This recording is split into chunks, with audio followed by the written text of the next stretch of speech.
કેમ છો બાળકો મજામાં?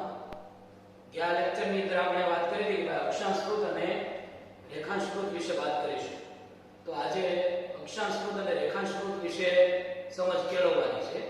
પણ એ પહેલા પૂર્વ જ્ઞાન થોડું હોવું જોઈએ જે આપણે ચકાસીએ. એમની અંદર દુનિયાના જે 7 ખંડ છે અને 4 મહાસાગરો છે એના વિશે સમજણ હોવી જોઈએ. એ પહેલા દિશાનું જ્ઞાન હોવું જોઈએ. તમે જે બાજુ બેઠા છો એનાથી હંમેશા ઉપરની દિશા જે હોય એ ઉત્તર દિશા કહેવાય. એનાથી વિરુદ્ધની દિશા નીચે એટલે આને કહેશું દક્ષિણ દિશા. તમારો જે જમણો હાથ છે એ બાજુની જે દિશા છે એ બાજુ આવશે પૂર્વ. સૂર્ય કઈ દિશામાં ઉગે? પૂર્વ દિશા. અને એનાથી વિરુદ્ધની દિશા એટલે પશ્ચિમ દિશા. ફરીથી યાદ રાખો, ઉત્તર, દક્ષિણ, પૂર્વ અને પશ્ચિમ. હવે 7 ખંડ. 7 ખંડની અંદર સૌથી મોટામાં મોટો ખંડ છે એશિયા, સૌથી નાનો ખંડ ઓસ્ટ્રેલિયા. પણ એમ જો યાદ રાખજો ક્ષેત્રફળ પ્રમાણે તો યાદ રાખવું અઘરું પડે, એટલે આપણે અહીંથી યાદ રાખીએ. ઉત્તર અમેરિકા, એની સાથે સાંકડી જમીન પટ્ટીથી જોડાઈ ગયેલું છે એવું દક્ષિણ અમેરિકા. એટલે બંનેની જોડી યાદ રાખજો, ઉત્તર અમેરિકા, દક્ષિણ અમેરિકા. આ બે યાદ રાખ. પછી આ બેની સાથે જોડીમાં યાદ રાખીએ યુરોપ અને એશિયા. આ બંને યુરોપ, એશિયા, આ બંનેને સાથે યાદ રાખીએ આફ્રિકા અને ઓસ્ટ્રેલિયા. અને નીચે બરફ આચ્છાદિત ખંડ છે એન્ટાર્કટિકા. ફરીથી યાદ રાખો, ઉત્તર અમેરિકા, દક્ષિણ America, Europe, Asia, Africa, Australia અને એન્ટાર્કટિકા. આ 7 ખંડની વાત કરી. હવે 4 મહાસાગર. 4 મહાસાગરમાં સૌથી મોટો એટલે પેસિફિક મહાસાગર, જેને પ્રશાંત મહાસાગર તરીકે પણ ઓળખવામાં આવે છે. ત્યારબાદ બીજો યાદ રાખીએ એટલાન્ટિક મહાસાગર. ત્યારબાદ હિન્દ મહાસાગર અને ઉપર બરફ આચ્છાદિત આખો મહાસાગર એટલે આર્કટિક મહાસાગર. ફરીથી યાદ રાખો, પેસિફિક, એટલાન્ટિક, હિન્દ મહાસાગર અને આર્કટિક મહાસાગર. તો આ 7 ખંડ અને 4 મહાસાગર. હવે આપણે વાત કરવાની છે આજે અક્ષાંશ અને રેખાંશ વિશે. તો પૃથ્વીના ગોળા દ્વારા તે સમજી શકાય. હવે પૃથ્વીનો ગોળો તમે લેશો એટલે આડી બધી લીટીઓ દોરેલી દેખાશે. વાસ્તવમાં આવી કોઈ ધરતી ઉપર લાઈનો દોરેલી છે નહીં, માત્ર કાલ્પનિક રેખાઓ છે. એમાં જે આડી રેખાઓ છે એને અક્ષાંશ કહેવાય, અને પૃથ્વીના ગોળા ઉપર ઊભી જે રેખાઓ દોરેલી છે એને રેખાંશ તરીકે ઓળખવામાં આવે. હવે અક્ષાંશ વૃત્ત કોને કહેવાય? આપણે તો અક્ષાંશની વાત કરીએ, અક્ષાંશ વૃત્ત વસ્તુ અલગ છે. હવે પૃથ્વીના ગોળા ઉપર જે આડી દોરેલી કીધી એ આડી પૂર્વથી લઈને પશ્ચિમ આખી ગોળાકાર જે લાઈન થાય, આખું ચક્ર પૂરું કરે ત્યારે એને અક્ષાંશ વૃત્ત કહેવાય. ફરીથી યાદ રાખો, પૂર્વથી પશ્ચિમ આખી પૃથ્વીની ફરતે ગોળાકાર જે કાલ્પનિક એક રેખા છે જેને અક્ષાંશ વૃત્ત કહેવાય. અને રેખાંશની વાત કરીએ તો પૃથ્વીના ગોળા ઉપર ઊભી ઉત્તરથી દક્ષિણ, પણ એ આખું વર્તુળ પૂરું નથી થતું, એ અર્ધવર્તુળ. રેખાંશ તો જેટલા છે એવું છે અર્ધવર્તુળ. અહીંથી શરૂ થાય, અહીંયા પૂરું થઈ જાય એક રેખાંશ, એની બાજુમાં બીજું રેખાંશ, એની બાજુમાં ત્રીજું. હવે આપણને એ સવાલ થાય કે અક્ષાંશ અને રેખાંશ જાણવાથી શું ફેર પડે? તો અક્ષાંશ 2 હોય, 0 થી પછી 1, 1 થી 2, એમ બે અક્ષાંશ વચ્ચે 111 કિલોમીટરનું અંતર હોય. એટલે પૃથ્વીના કોઈ પણ સ્થળની અંદર એક સ્થળથી બીજું સ્થળ કેટલું દૂર છે એટલે બે વચ્ચેનું તમને અંતર ખબર પડે અક્ષાંશના આધારે. અને રેખાંશમાં એટલે બે રેખાંશ વચ્ચે 111 કિલોમીટર અંતર હોય, પણ એ માત્ર પૃથ્વી વચ્ચેના ભાગમાં ફૂલેલી છે એટલે અહીંયા અંતર જળવાય. પછી જેમ તમે ઉપર જાવ એમ અક્ષાંશ રેખાંશ શું થતા રહે, ભેગા થતા રહે. એટલે ત્યાં સમય 4 મિનિટનો જળવાઈ રહેતો નથી. માત્ર વિષુવવૃત્ત છે બરોબર પૃથ્વીના વચ્ચેના ભાગમાં, ત્યાં બે રેખાંશ વચ્ચે 111 કિલોમીટર અંતર છે. અને સમયના સંદર્ભમાં કે સમયની બાબતમાં કે સૂર્યના પ્રકાશને એક રેખાંશ પાર કરતા એટલે કે 111 કિલોમીટર અંતર કાપતા 4 મિનિટ લાગે. એટલે આ રીતે રેખાંશના આધારે તમારે એક સ્થળથી બીજા સ્થળ વચ્ચે સમયનો તફાવત કેટલો છે એ જાણી શકાય. ફરીથી યાદ રાખો, બે સ્થળના અક્ષાંશ પરથી તમને બે સ્થળો વચ્ચેના અંતરની ખબર પડે, એક સ્થળથી બીજું સ્થળ કેટલું દૂર છે એ જાણ મળે, અને બે રેખાંશના આધારે તમને સમયની ખબર પડે. તો હવે એ જ બધી બાબતને પૃથ્વીનો સંદર્ભ અહીંયા લઈએ છીએ પણ તમને ત્યાંથી દેખાય નહીં, એટલે આ જ વસ્તુને મેં બોર્ડ ઉપર દોરી છે અને એના દ્વારા સમજવા પ્રયત્ન કરીએ. હવે આખી પૃથ્વીને બે ભાગમાં વિભાજિત કરતું વૃત્ત એટલે વિષુવવૃત્ત, જેને 0 અક્ષાંશ વૃત્ત તરીકે ઓળખવામાં આવે, અથવા તો આખી પૃથ્વીની બરોબર મધ્યમાંથી પસાર થાય એટલે એને બીજું નામ ભૂમધ્ય રેખા તરીકે પણ ઓળખવામાં આવે છે. ભૂમધ્ય રેખા. તો ત્રણ નામ થયા: 0 અક્ષાંશ વૃત્ત, મૂળ એનું નામ વિષુવવૃત્ત, અને આખી પૃથ્વીના મધ્ય ભાગમાંથી પસાર થાય એને ભૂમધ્ય રેખા પણ કહેવામાં આવે છે. એ બરોબર પૃથ્વીની વચ્ચેથી પસાર થાય અને એ સૌથી મોટામાં મોટું અક્ષાંશ વૃત્ત કહી શકાય. સૌથી મોટામાં મોટું અહીં જો દેખાય છે આ આખી લીટી પૂરી થાય એ 0 અક્ષાંશ વૃત્ત કહેવાય. ત્યાંથી પૃથ્વીના બે ભાગ પડે: ઉત્તર ગોળાર્ધ અને દક્ષિણ ગોળાર્ધ. વિષુવવૃત્તથી ઉપરનો ભાગ છે ઉત્તર ગોળાર્ધ કહેવાય, વિષુવવૃત્તથી નીચેનો ભાગ છે તો દક્ષિણ ગોળાર્ધ કહેવાય. આમ પૃથ્વીને બે ભાગમાં વિભાજિત કરતું વૃત્ત એટલે વિષુવવૃત્ત, જે કેટલા ઉપર આવેલું છે? 0 અક્ષાંશ વૃત્ત ઉપર આવેલું છે. હવે વાત કરીએ 0 થી ઉપર તમે જાઓ એટલે આવશે 1, 1 પછી આવે 2, એમ 0 થી 1, 1 થી 2, આ દરેક અક્ષાંશ વૃત્ત વચ્ચે અંતર કેટલું હોય તો 111 કિમી. એમ તમે થોડા આગળ જાઓ એટલે 23.5 આવશે. હવે નીચે પણ માઈનસ ને એવું નથી, નીચે પણ ઉપરની જેમ જ 1, 2 એમ આગળ આવશે. બધા વચ્ચે અંતર કેટલું? 111 કિલોમીટર. બંને બાજુ આવે 23.5, 23.5. પણ આ 0 થી ઉપર જાઓ તો કઈ દિશા કીધી? ઉત્તર. એટલે 23.5 ઉત્તર અક્ષાંશ વૃત્ત, ના 23.5 આ 0 થી નીચે છે એટલે એને શું કહેવાય? દક્ષિણ અક્ષાંશ વૃત્ત. આને જેમ વિષુવવૃત્ત નામ આપ્યું એમ 23.5 ઉત્તર અક્ષાંશ વૃત્તને બીજું નામ શું કહેવાય? કર્કવૃત્ત. અને 23.5 દક્ષિણ અક્ષાંશ વૃત્તને કહેવાય મકરવૃત્ત. હવે સૂર્યના કિરણો આટલા ભાગમાં જે પડે છે એ સૂર્યની ગતિને અયન કહેવાય. સૂર્યની ગતિ આટલામાં પ્રકાશ પડે અને અયન એવું નામ આવે. એટલે આ કર્કવૃત્ત થી લઈને મકરવૃત્ત એટલે ત્રણ વૃત્ત થયા: કર્કવૃત્ત, વિષુવવૃત્ત અને મકરવૃત્ત. આ ત્રણેયને સંયુક્ત રીતે અયન વૃત્ત તરીકે પણ ઓળખવામાં આવે છે. આ ત્રણેય વૃત્તને શું કીધું? અયન વૃત્ત. હવે આ રીતે તમે ઉપર જાઓ અને 23 થી પછી આવશે 66.5 ઉત્તર અક્ષાંશ વૃત્ત, એવું ને એવું નીચે આવે 66.5 દક્ષિણ અક્ષાંશ વૃત્ત. આને ઉત્તર ધ્રુવ વૃત્ત કહેવાય અને દક્ષિણ ધ્રુવ વૃત્ત કહેવાય. અહીંયા સૂર્યના કિરણો થોડા ત્રાંસા પડે છે બે બાજુ, અને 66.5 થી આગળ જાઓ એટલે આવે 90. 90 એટલે ઉત્તરી ધ્રુવ, ઉત્તર ધ્રુવ કહેવાય. અને અહીંયા નીચે જે છે એટલે દક્ષિણ ધ્રુવ તરીકે ઓળખવામાં આવે. આ ઉત્તર ધ્રુવ અને દક્ષિણ ધ્રુવ જે કેટલા ઉપર આવેલું છે? 90 ઉપર. ઉપરનો ભાગ છે 90 ઉત્તર અક્ષાંશ વૃત્ત કહેવાય. આ નીચેનો ભાગ છે એ 90 દક્ષિણ અક્ષાંશ વૃત્ત કહેવાય. એટલે દક્ષિણ ધ્રુવ કહેવાય, ઉપરના ઉત્તર ધ્રુવ કહેવાય. તો અક્ષાંશ વૃત્ત છે એ 0 થી ઉપર કેટલા કીધા? 90. નીચે પણ કેટલા? 90.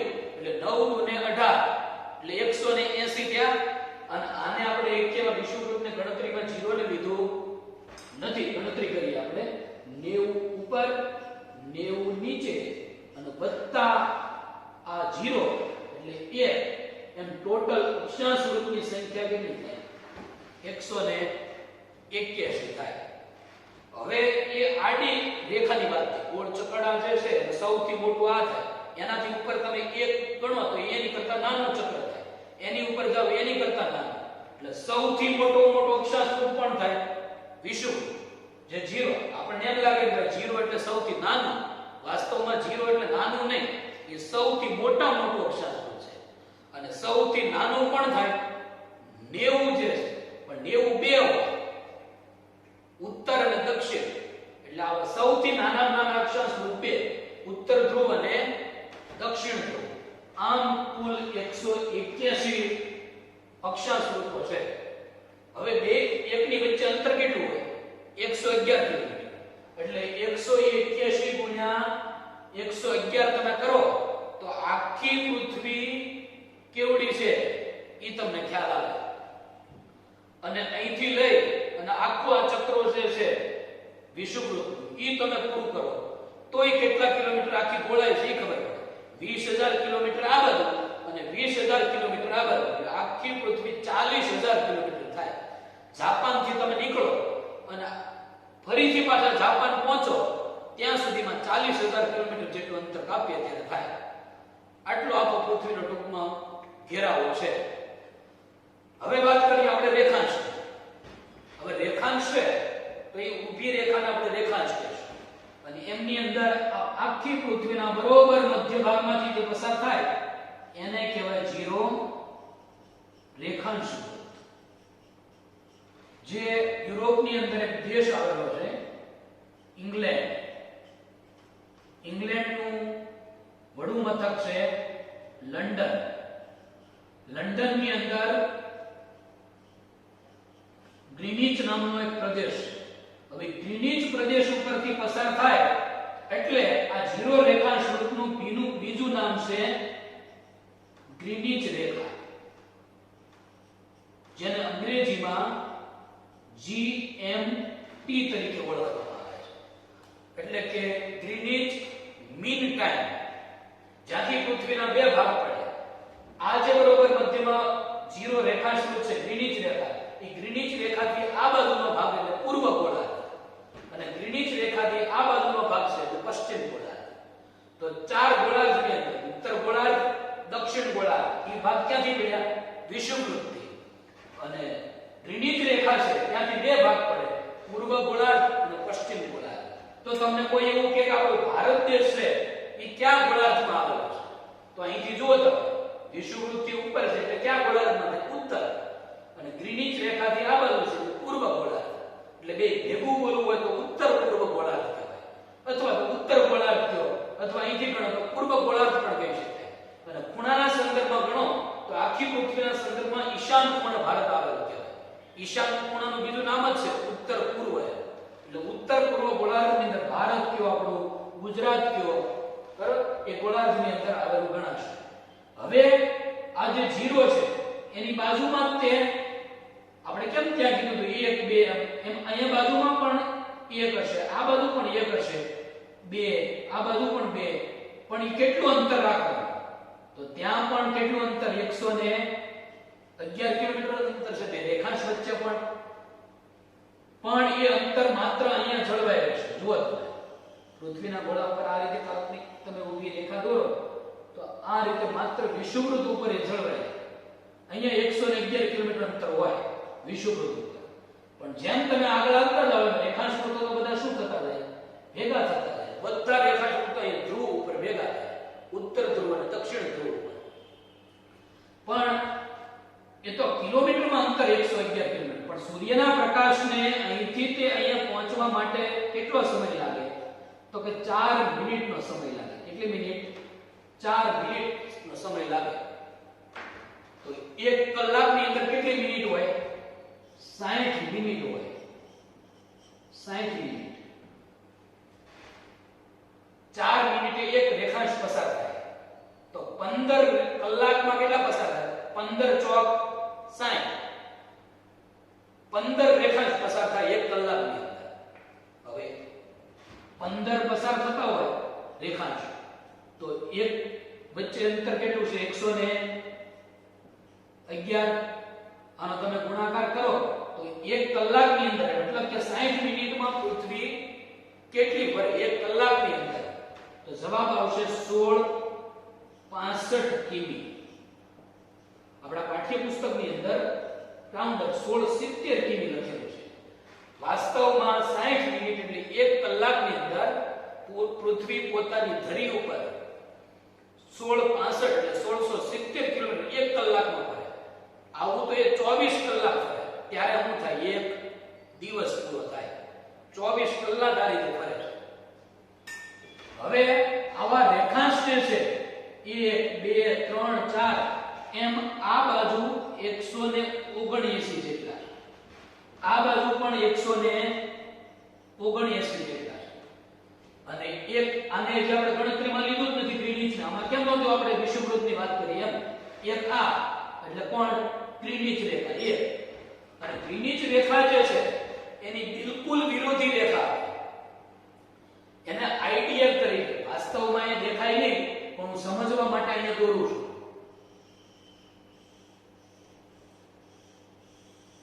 જે 180 ઉપર આવેલી છે, જેને આઈડીએલ મતલબ ઇન્ટરનેશનલ ડેટ લાઈન, અહીંથી તારીખ ને વાર બદલાય, તારીખ અને વાર બદલાતા હોય ત્યાંથી આઈડીએલ એ કેટલા ઉપર આવેલા છે?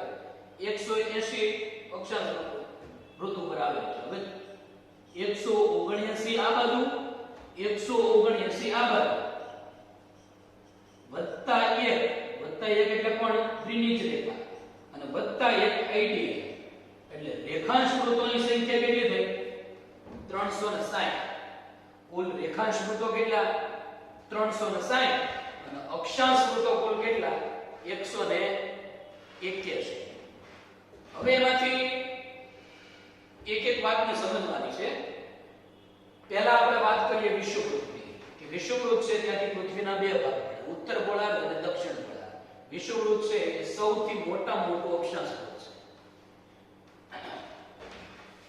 ત્યારબાદ ઉત્તર તરફ જાવ તો આવશે કર્કવૃત્ત. કર્કવૃત્ત ભારતની મધ્યમાંથી પસાર થાય, ગુજરાતના ઉત્તર ભાગમાંથી પસાર થાય છે. અને મકરવૃત્ત છે એ ઓસ્ટ્રેલિયાના બે ભાગ કરે. અને અહીંયા સૂર્યના સીધા જ કિરણો પડતા હોવાના કારણે આટલા પટ્ટાને ખૂબ ગરમી પડે. કટિબંધની વાત કરીએ તો ઉષ્ણ કટિબંધ કહેવાય.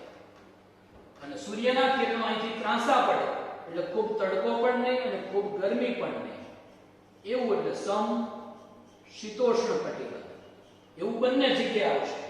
એવો ને એવો પટ્ટો અહીંયા પણ છે, જુઓ તમે 23 થી 66, 23 થી 66, એટલે આને પણ શું કહેવાય?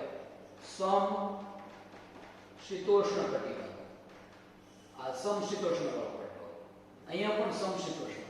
હવે 66 થી 90, 66 થી 90 જ્યાં સૂર્યના કિરણો બિલકુલ ત્રાંસા પડે છે અને ત્યાં ઠંડી પડે એટલે એ કટિબંધને શું કહેવાય?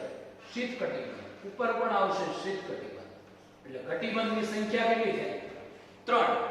પહેલા કટિબંધ કહેવાય કોને? તો કે ભાઈ સૂર્યનો પ્રકાશ જે છે એ પ્રકાશ આવે, તડકો હશે, ગરમી, ઠંડી, એના આધારે આખી પૃથ્વીના જુદા જુદા ભાગ પાડેલા છે. એ જે જુદા જુદા ભાગો પાડે એને કટિબંધ કહેવાય. એવા કટિબંધ, હવે સૂર્ય માનો કે અહીંયા છે તો વચ્ચેના પટ્ટામાં ગરમી વધારે પડશે, એને ઉષ્ણ કટિબંધ કહેવાય. હવે સૂર્ય અહીંયા છે તો સૂર્યના કિરણો ત્રાંસા બે બાજુ પડશે તો એ પટ્ટાને સમશીતોષ્ણ કટિબંધ કહેવાય. અને સૂર્યના બિલકુલ કિરણો ત્રાંસા ક્યાં પડશે? ઉત્તર ધ્રુવ અને દક્ષિણ ધ્રુવમાં. અને એના કારણે શીત કટિબંધમાં આવશે. કટિબંધની સંખ્યા કેટલી થાય? 3. વચ્ચેનો પટ્ટો છે આટલો ઉષ્ણ કટિબંધ, બે બાજુ સમશીતોષ્ણ કટિબંધ, અને સૌથી ધ્રુવવાળા ભાગની અંદર શીત કટિબંધ કહેશું. તો આ અક્ષાંશ છે એ સમજો. હવે રેખાંશની વાત કરીએ તો ગ્રીનિચ રેખા છે ત્યાંથી પૃથ્વીના બે ભાગ પડે, પૂર્વ ગોળાર્ધ અને પશ્ચિમ ગોળાર્ધ. એની બિલકુલ વિરોધી રેખા એટલે આઈડીએલ જે 180 ઉપર આવેલી છે. હવે એ કયા મહાસાગરમાંથી પસાર થાય? પેસિફિક મહાસાગરમાંથી. અહીંથી તારીખ ને વાર બદલાય જાય. દાખલા તરીકે પેસિફિક મહાસાગરમાં આવેલા ટાપુનું ઉદાહરણ લઉં કે હોનોલુલુ નામનો એક ટાપુ આવેલો છે. હવે જો એને સીધી જ રાખવામાં આવે, અહીંયા ટાપુ છે માનો કે એને આમ સીધી જ રાખવામાં આવે તો પરિસ્થિતિ કેવી થાય કે ઉત્તર અમેરિકામાં પહેલી તારીખ. હવે આ ટાપુ ઉપર કઈ તારીખ રાખી? અડધા ટાપુમાં પહેલી તારીખ ને અડધા ટાપુ ઉપર બીજી તારીખ થાય.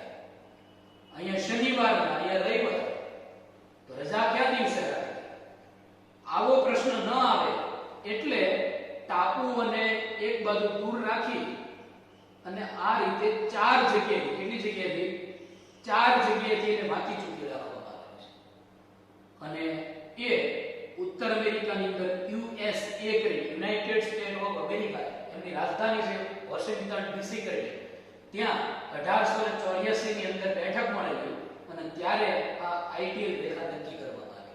જ્યાંથી તારીખ અને વાર શું થાય બદલાય. હવે સ્પષ્ટ થઈ ગયું કે ઉત્તર અમેરિકામાં કઈ તારીખ પહેલી અને પેસિફિક મહાસાગરની અંદર આવેલો ટાપુ છે હોનોલુલુ એની ઉપર તારીખ કેટલી થાય બીજી તારીખ. એ આ કાલ્પનિક રેખાને આમ ત્રાસી રાખી બાકી ચૂકી રાખી એના કારણે શક્ય બન્યું. જો સીધી જ રાખવામાં આવે તો એક જ ટાપુ ઉપર બે તારીખ અને બે વાર ભેગા થાય. એટલે આ રીતે એને અલગ પાડવામાં આવ્યું છે. હવે પૃથ્વી છે એ પોતાની ધરી પર એટલે વચ્ચેના ભાગમાં જે ધરી હોય એના ઉપર 23.5 ના ખૂણે નમેલી છે. બિલકુલ આમ નથી જોતો, આ રીતે છે નમેલી છે. હવે નમેલી હોવાના કારણે શું થાય કે સૂર્ય અહીંયા હોય તો સૂર્યનો પ્રકાશ છે એ નીચે દક્ષિણ ધ્રુવમાં પડશે પણ ઉત્તર ધ્રુવને પ્રકાશિત નહીં કરે. હવે સૂર્ય અહીંયા છે, સૂર્યની ફરતે પૃથ્વી ફરે છે એટલે જ્યાં સુધી અહીંયા અડધે સુધી રહેશે જ્યાં સુધી આ રીતે ત્યાં સુધી સૂર્યનો પ્રકાશ ક્યાં પડે દક્ષિણ ધ્રુવ ઉપર પડે. એટલે 6 મહિના પૂરા થઈ જાય. 6 મહિના દક્ષિણ ધ્રુવ ઉપર શું રહે દિવસ અને ઉત્તર ધ્રુવ ઉપર શું અનુભવે રાત્રિ. હવે પૃથ્વી આ રીતે સૂર્ય અહીંયા છે, પૃથ્વી આમ ફરતી ફરતી જાય એટલે હવે કયો ભાગ ઉત્તર ધ્રુવ વાળો ભાગ છે એ સૂર્યની સામે, દક્ષિણ ધ્રુવ છે સૂર્યની ત્યાં જતો રહ્યો વિરુદ્ધ દિશા. એટલે અડધું ચક્ર જ્યારે સૂર્યની ફરતો પૂરું કરે ત્યાં સુધીમાં ઉત્તર ધ્રુવ વાળો ભાગ સામે અને એના કારણે અહીંયા 6 મહિના દિવસ રહેશે. દક્ષિણ ધ્રુવ પર 6 મહિના સુધી શું અનુભવાય રાત્રિ અનુભવી શકીએ છીએ. અને બીજું આ રીતે પૃથ્વી છે એ 24 કલાકની અંદર એક આંટો પૂરો કરે પોતાની ધરી ઉપર. સૂર્યની સામે જે ભાગ હોય એ ભાગ ઉપર દિવસ રહેશે. દાખલા તરીકે અહીંયા ભારત છે, અહીંયા જાપાન છે. સૂર્ય માનો કે અહીંયા છે, સૂર્ય ઉગે એટલે પહેલો સૂર્ય ક્યાં દેખાય જાપાનમાં. જાપાનને શું કહેવાય ઉગતા સૂર્યનો દેશ કહેવાય. પછી ધીમે ધીમે પૃથ્વી આમ ફરે છે પોતાની ધરી ઉપર. ભારતમાં સૂર્ય દેખાશે. પણ ત્યારે જો તમે અમેરિકા ક્યાં અહીંયા છે નહીં, અમેરિકા ક્યાં રહી ગયું પાછળ. એટલે ભારતમાં જાપાનમાં જ્યારે દિવસ હોય ત્યારે અમેરિકામાં શું હોય છે રાત હોય. સૂર્ય સ્થિર છે, પૃથ્વી ફરે છે. હવે આ રીતે આપણે ફરતા ફરતા આગળ આવે એટલે જ્યારે અમેરિકા જ્યારે આગળ આવશે સૂર્યની સામે ત્યારે ત્યાં દિવસ રહેશે. ભારત અહીંયા પાછળ આવી ગયો ત્યાં રાત. એટલે એનો અર્થ એમ થયો કે પૃથ્વી પોતાની ધરી પર જે ફરે છે મતલબ કે પરિભ્રમણ કરે છે, ભમરડાની જેમ ફરે છે, એના કારણે તે પૃથ્વી ઉપર રાત દિવસ થાય છે. પણ પરિક્રમણ એટલે સૂર્યની ફરતે જે પૃથ્વી ફરે છે, સૂર્યની ફરતે જે ફરે છે પણ એ એની કક્ષા કહેવાય અને કક્ષાની અંદર એ 66.5 નો ખૂણો બનાવે. સૂર્ય માનો કે અહીંયા છે તો બિલકુલ આમ ગોળ નથી ફરતી, બિલકુલ આમ નહીં, આ રીતે ફરે છે ક્રોસમાં. બરાબર, નીચે જાય પછી આ રીતે ઉપર આવે, આ રીતે કક્ષા સાથે 66.5 નો ખૂણો બનાવે. હવે એના કારણે શું થશે સૂર્યની જ્યારે નજીક પૃથ્વી પસાર થતી હશે તો એ બધા ભાગમાં ઉનાળો અનુભવાય અને ઉનાળા દરમિયાન તે પાણી બાષ્પીભવન થઈ અને ઉપર જાય છે. અને પૃથ્વી જ્યારે સૂર્યથી દૂર જાય ત્યારે શિયાળો અનુભવાય. વાસ્તવમાં બે જ ઋતુ અનુભવી શકે છે, ઉનાળો અને શિયાળો. ચોમાસું તો શું છે કે ઉનાળામાં જે પાણી બાષ્પીભવન થઈને ઉપર ગયું એ વરસાદ ઋતુ પાછો આવે છે ત્યારે આપણે ચોમાસું કહીએ છીએ. બાકી સૂર્યના કારણે બે જ ઋતુ અનુભવાય, ઉનાળો અને આનાથી દૂર થાય એટલે શિયાળો. પણ એ ઋતુનો અનુભવ ખાસ કરીને ઉષ્ણકટિબંધ વાળો પટ્ટો છે ત્યાં સ્પષ્ટ થાય છે. બાકી ઉત્તર ધ્રુવ અને દક્ષિણ ધ્રુવ છે ત્યાં સૂર્યની અસર એટલી બધી નથી થતી કે જેના કારણે ત્યાં આવી કોઈ ઋતુ અનુભવી શકે. કેનેડા છે, ઉત્તર અમેરિકાનો ભાગ, કેનેડાની વાત કરીએ તો કેનેડામાં શિયાળો અનુભવાય એમ કહી શકીએ તો આવે. એક શિયાળો ને વધુ શિયાળો, ઠંડી પડે, વધુ ઠંડી પડે. બાકી એટલો બધો આપણે જે 3 ઋતુનો અનુભવ કરી શકીએ છીએ ઉષ્ણકટિબંધના પટ્ટામાં, શિયાળો, ઉનાળો, ચોમાસું, એવો બીજા વિસ્તારમાં એટલી બધી ઋતુનો અનુભવ થઈ શકતો નથી. કહેવાનો અર્થ એ છે કે પૃથ્વીની જે પરિક્રમા છે આખા સૂર્યની ફરતે જે ફરે છે એના કારણે ઋતુ અનુભવી શકીએ છીએ આપણે, શિયાળો, ઉનાળો, ચોમાસું. અને પોતાની ધરી ઉપર જે ફરે છે અને એના કારણે આપણે દિવસ રાતનો અનુભવ કરી શકીએ છીએ. તો પૃથ્વીની ગતિના આ બે પ્રકાર છે. પોતાની ધરી પર ફરે એને પરિભ્રમણ કહેવાય, જે એની દૈનિક ગતિ કહેવાય, 24 કલાક એનો સમય છે. અને પરિક્રમણ એટલે સૂર્યની ફરતે પરિભ્રમણ તરીકે ઓળખવામાં આવે છે. તો એના કારણે સૂર્ય જેની સામે હોય ત્યારે લાંબામાં લાંબો દિવસ, ટૂંકામાં ટૂંકો દિવસ, દિવસ રાત સરખા ક્યારે હોય, ઉત્તરાયણ, દક્ષિણાયન, સંપાત, લીપ વર્ષ, સૂર્યગ્રહણ, ચંદ્રગ્રહણ, આ બધી જ માહિતી છે હવે આવતા લેક્ચરની અંદર આપણે વાત કરશું. અત્યારે આપણે કેટલું ભણ્યા તો કે અક્ષાંશ વૃત્ત, રેખાંશ વૃત્ત, વિષુવવૃત્ત, કર્કવૃત્ત, મકર વૃત્ત અને આઈડીએલ, ગ્રીનિચ રેખા, અને આ બધી વસ્તુ તમારે જો સરળતાથી કોઈ પણ સ્થળના અક્ષાંશ અને રેખાંશ મેળવવા હોય તો અત્યારે તો મોબાઈલની અંદર જીપીએસ સિસ્ટમ કામ કરે છે. જીપીએસ દ્વારા, જીપીએસ એટલે ગ્લોબલ પોઝિશનિંગ સિસ્ટમ, આખી પૃથ્વી પર તમારું સ્થાન ક્યાં છે એવું કહી દે તે યુએસ ના લશ્કર દ્વારા વિકસાવવામાં આવેલી પદ્ધતિ એટલે જીપીએસ સિસ્ટમ. દાખલા તરીકે મારે અહીંયા ભાવનગર અજાણ્યું શહેર છે, હું આવું અને રામ મંત્ર મંદિર મારે જવું છે, ખબર નથી ક્યાંથી જવાય, તો હું લખું માય લોકેશન ટુ રામ મંત્ર ટેમ્પલ, તો મને બંને વચ્ચેનું અંતર કેટલું છે એ જીપીએસ મને બતાવી દેશે. તો આવી સરસ સુવિધા મોબાઈલની અંદર પણ મળે છે. ગ્રીનિચ રેખા વિશે કટિબંધ ટ્રેન્ડની વાત કરી, ઉષ્ણ કટિબંધ, સમશીતોષ્ણ કટિબંધ અને શીત કટિબંધ, પૃથ્વીની ગતિ, પરિભ્રમણ, પરિક્રમણ, દિવસ રાત શેના આધારે થાય અને ઋતુ પરિવર્તન શેના આધારે થાય સમજ્યા? બસ વિડિયો તમે શાંતિથી સાંભળ્યો એ બદલ આભાર. હવે થોડી વાર રમવાની છૂટ. આવતા લેક્ચરની અંદર જ્યારે મળીએ ત્યારે આપણે સૌથી લાંબો દિવસ, સૌથી ટૂંકો દિવસ, દિવસ રાત સરખા, સૂર્યગ્રહણ, ચંદ્રગ્રહણ વગેરે રસપ્રદ વાતો કરીશું.